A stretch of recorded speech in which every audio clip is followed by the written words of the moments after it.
কক্সবাজারের পেকুয়া তেবিসি আঞ্চলিক মহাসড়কত আজি বেন্যা ড্রাম ট্রাক ও সিএনজি চালিত অটোরিকশার মুখোমুখি সংঘর্ষে একই পরিবারের ৩ জন সহ মোট ৫ জনের মর্মান্তিক মৃত্যু।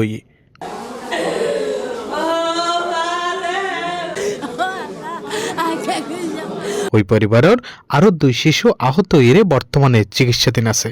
আজিয়ে বৃহস্পতিবার বেন্যা টৈটং ইউনিয়নের আজিবাজার এলাকাত এই মর্মান্তিক ঘটনা ঘটে।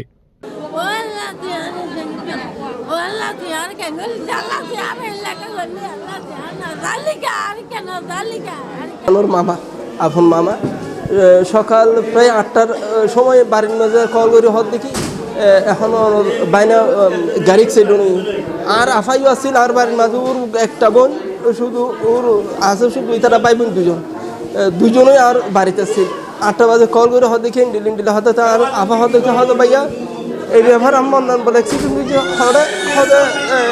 হাসপাতালে হাইতে আফা হলো বাইরেও নাই।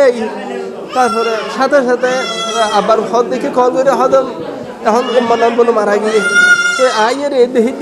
নিহত অন্য ব্যক্তি অললদি চট্টগ্রামের হাটাজারি উপজেলার মধ্যম মাদ্রাসা এলাকার ফিরোজ আহমদ ও তার স্ত্রী শাহিন আক্তার এবং ইতার সমাজ বয়সী ফোয়া জাহেদুল ইসলাম। এছাড়াও সিএনজি চালক পেকুয়া ধনিয়াকাটা এলাকার মনিরুল মান্নান এবং উজানটিয়া ইউনিয়নের সোনালীবাজার এলাকার মাওলানা বজল আহমদের ফোয়া আব্দুর রহমান। প্রত্যক্ষদর্শী ও নিহত স্বজনলে জানাল দি আজ এ বিন্যা সোয়া ৭ তারিখে ঘটনাস্থলত যাত্রীবাহী একান সিএনজি জিল্লায় একখান ট্রাকের মুখোমুখি সংঘর্ষ হয়। এডে ঘটনাস্থলত সিএনজি চালক সহ ৪ জন নিহত হয়, আরেকজনের হাসপাতালে নিবর পদত মারা যায়।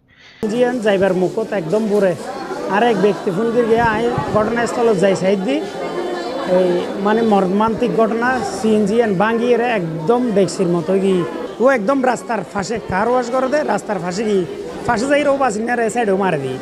তো তখন পেকুয়া সদর হাসপাতালের মধ্যে গাড়ি তুলে দিই মানুষ ৪ জন জায়গাতে মারা গিয়ে আর বাকি 2 জন চিকিৎসারত অবস্থাতে আছে, একজন ছোট বাচ্চা।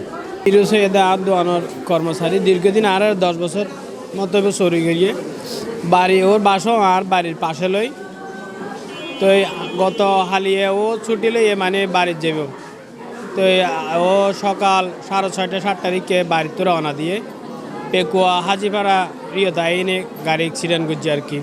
তো এডে তারা স্বামী স্ত্রী দুজনেই মারা গিয়ে পেকুয়া হাসপাতালে আনানোর পরে আর অনর বাচ্চা জীবে ছোট হয় ম্যাক্সে লজে এনার পরে মারা গিয়ে এক পরিবারের 3 জন মারা গিয়ে।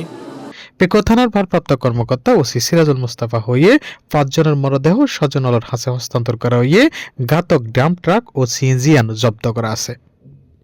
ইন্দি তাৎক্ষণিকভাবে খবর পাইয়ে ঘটনাস্থল পরিদর্শন করে গিয়ে কক্সবাজারের জেলা প্রশাসক মোহাম্মদ সালাউদ্দিন তিনি পরিদর্শন শেষে হতাহতর স্বজনলের হাতে নগদ অর্থ সহায়তা দিয়ে এবং আহতলের চিকিৎসালয়ে পাশে তাইবর আশ্বাস দিয়ে।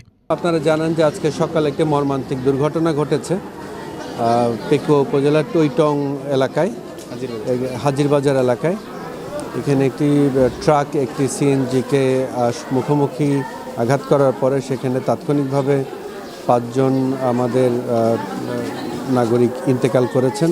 জেলা প্রশাসক হিসেবে আমি জেলা সদর থেকে এসেছি তাৎক্ষণিকভাবে ঘটনাস্থল পরিদর্শন করবার জন্য এবং আহত এবং নিহত যারা আছেন তাদের তাৎক্ষণিক যে সহায়তা সেটির জন্য আমরা ইতোমধ্যে সরকারের পক্ষ থেকে যে সহায়তা সেটি প্রদান করেছি। আমাদের আহত নিহত এবং যারা চিকিৎসাধীন আছেন তাদের জন্য ইতোমধ্যে 2,05,000 টাকা প্রত্যেকে বিতরণ করা হয়েছে এবং আমরা যে সকল চিকিৎসার ব্যবস্থা নেওয়া হয়েছে এরপরও যদি উচ্চতর চিকিৎসার প্রয়োজন হয় আমরা তাৎক্ষণিকভাবে আমাদের সদর হাসপাতাল যেটি আছে কিংবা চট্টগ্রাম মেডিকেল কলেজ সেখানে স্থানান্তরের জন্য আমরা নির্দেশ দিয়েছি এবং তাৎক্ষণিকভাবে উপযুক্ত ব্যবস্থা আমাদের চিকিৎসকগণ যেভাবে মনে করবেন সেভাবেই আমরা তাদের পরামর্শ অনুযায়ী আমরা ব্যবস্থা নেব।